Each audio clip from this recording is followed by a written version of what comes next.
a permitirme compartir una pantalla para no desviarme en el tiempo.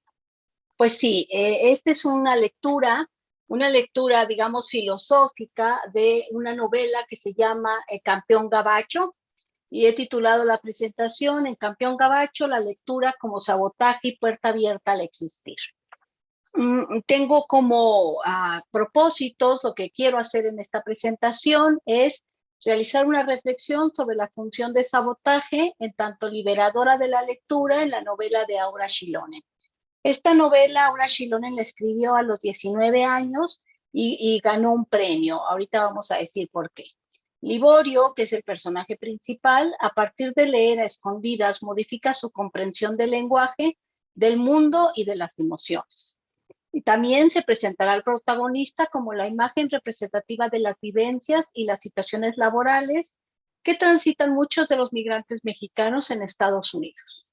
Desde una realidad absolutamente adversa, la lectura se ofrece como una ventana al existir a partir del enamoramiento que sufre o que vive este personaje, no lo sufre, más bien lo vive con la lectura. Y se presentará la relación entre lenguaje e ideología y veremos cómo a partir de la novela se reifican y se ratifican ciertos roles y ciertas estructuras de la feminidad. Bueno, la metodología que utilizaré será la exégesis hermenéutica y la metodología de género. Esta es la portada de la novela.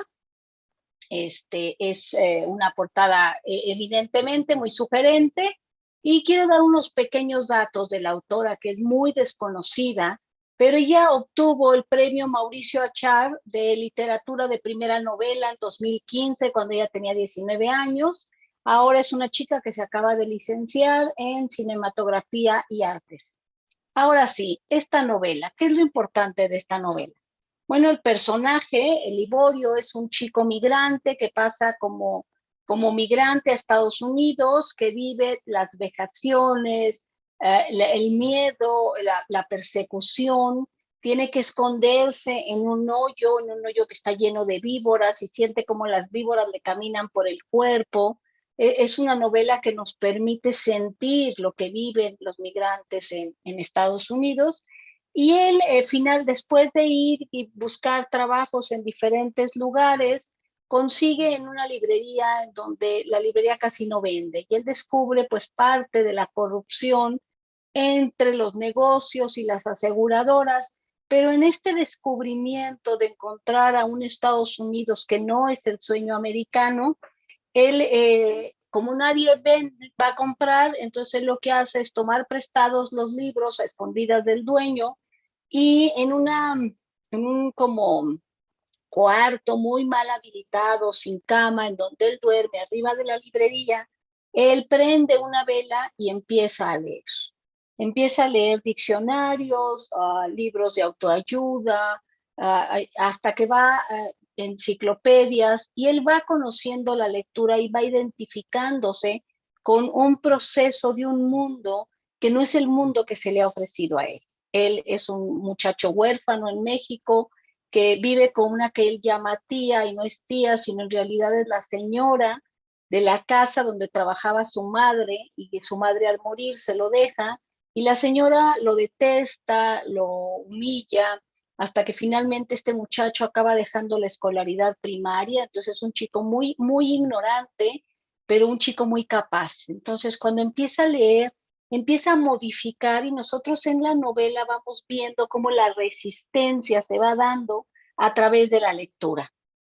Él va modificando su capacidad de lenguaje, sus posibilidades expresivas, hasta que logra identificarse, conocerse de una manera distinta, conocer el entorno que le rodea e incluso enamorarse y poder ir más allá de la imagen visual a las palabras. Él va y finalmente acaba viviendo en un lugar refugio para niños, algunos con discapacidad, otros sin discapacidad, y su gran proyecto es conseguir que les hagan una biblioteca.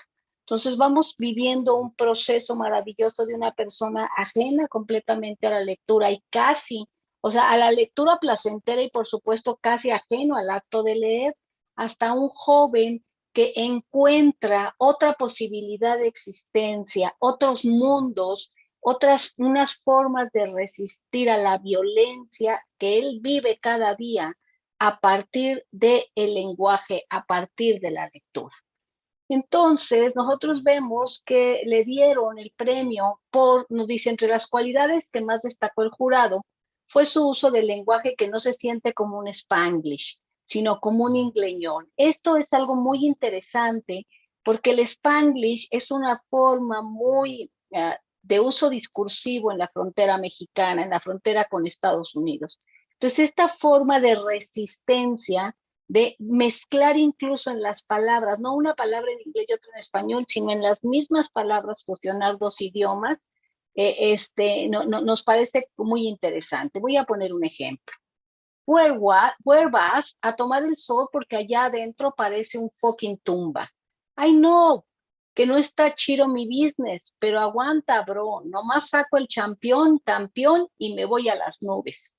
Es cuando está hablando con un entrenador que tiene un lugar para entrenar a boxeadores y entonces vamos viendo cómo la comunidad que a veces tenemos muy idealizada, solidaria de los mexicanos en Estados Unidos, pues no lo es para él. En algunos momentos sí, algunos no. Entonces nos van narrando y vamos viendo cómo sus usos discursivos se van cambiando. Vemos otro, dice, se queda igual. ¿Y tu ropa deportiva? Me dice cambiando de tema. ¿What? Le digo, bueno, no lo vas a necesitar porque no vas a entrenar, solo lo que espoqueamos ayer, a sparrinear. O sea, en vez de sparring, vas a ser el que sea el bulto al que va a detener y al que le van a pegar, pues aquí decimos sparrinear. ¿Qué vemos aquí? Bueno, vemos, por supuesto, en la lectura una puerta hacia el existir, una realidad que él es absolutamente adversa, él la modifica a través de la lectura, de esos momentos en donde él se va de noche a encontrarse con algo que él no ha vivido. Encuentra nuevas palabras, encuentra en la ficción que hay otros aconteceres, que hay otras realidades que no son las que él ha tenido. Encuentra también en el lenguaje la posibilidad de las palabras que le permiten expresar lo que él está pensando, lo que él está sintiendo. Incluso encuentra diálogo y además encuentra trabajo. O sea, encuentra una forma simbólica y corporal y real de una existencia que le vislumbra, le abre horizontes y esa es parte de la magia de esta obra literaria. Vemos, por ejemplo, estos usos discursivos. Dice, al calor de la muerte sucumbe también el frío. Y él le dice a su jefe, el dueño de la librería, ¿qué coños quiere decir eso, chief? O sea, en ese momento él no entiende absolutamente nada de la metáfora, pero conforme va avanzando la lectura, él se va encontrando en otras formas y nos dice, cuando comencé a leer libritos que ya no tenían dibujos, me gustaba saber qué pensaban las gentes que vivían ahí.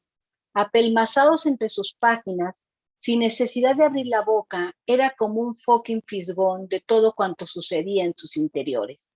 Pero luego me di cuenta que eso de la literatura no tenía nada que ver con la vida diaria. Por lo menos podía evitar pensar que nadie sabía que estaba pensando cuando me tendía a contemplar las ardillas o los árboles. Aquí vamos viendo cómo él sufre y lo golpean, a consecuencia de los golpes pierde la conciencia, se llena de infecciones por los golpes y las heridas, y entonces vemos cómo lo tratan de enfrijolado, de putito, pero en un término despectivo, cariñoso. Entonces vamos viendo esta evolución. Quisiera. Él le pregunta al jefe, ¿por qué casi no hay mujeres escritoras en los estantes, chief? Y el otro le contesta, buena pregunta, putarraco deuteronómico. No lo sé, tal vez porque las sellas saben besar mejor que los sellos y no necesitan la fucking literatura para descargar todos sus complejos, todas sus puterías. vamos viendo cómo hay una reafirmación de los roles, incluso cuando es una escritora la que lo está haciendo, pero es muy interesante cómo vamos viendo cómo en el lenguaje, cómo en la escritura se dan estas ratificaciones. Entonces dice, lo que el amor no mata lo destruye el desamor, verdad de Dios. Finalmente, nosotros vemos que hay nociones en el libro que están muy presentes y que marcan diferentes razones que conforman una racionalidad o una ideología. Muchas gracias. Y vemos que todavía se conserva algo muy interesante que tiene que ser deconstruido. En el libro se nos presenta cómo ante una racionalidad cotidiana, toda la vía la blanquitud sigue considerándose como un asunto de belleza. Entonces él es denostado por feo porque es un frijol, porque no es blanco. Es considerado tonto porque es ignorante y son cuestiones absolutamente distintas. Él muestra que es un chico brillante a partir de que va aprendiendo. Entonces es ignorante, pero no es tonto. Y vamos viendo cómo las creencias ideologizadas están presentes en las formas de tratar a los migrantes mexicanos en Estados Unidos. Y eso no quiere decir que aquí en México no se trate muy mal a los migrantes. Vemos cómo en la novela se presenta que ser mexicano es de menor valía. O sea, ya per se, cuando se enteran que él es mexicano y él empieza a tener logros, lo exotizan. Entonces él es exótico porque es un buen boxeador, porque pega muy fuerte, pero finalmente es mexicano y es en lo que cabe que él trabaja. ¿Cómo y dónde va a lograr quizá salir de la suma pobreza en la que vive a través del ser boxeador? Otra cosa que vemos, otra significación simbólica, es que para México y para Estados Unidos, en esta novela, ser huérfano quiere decir que es explotable. O sea,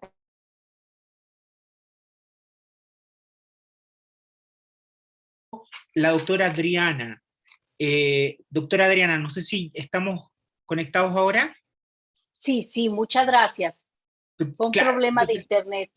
exacto, porque justo nos estaba contando algo tremendamente interesante, ¿cierto?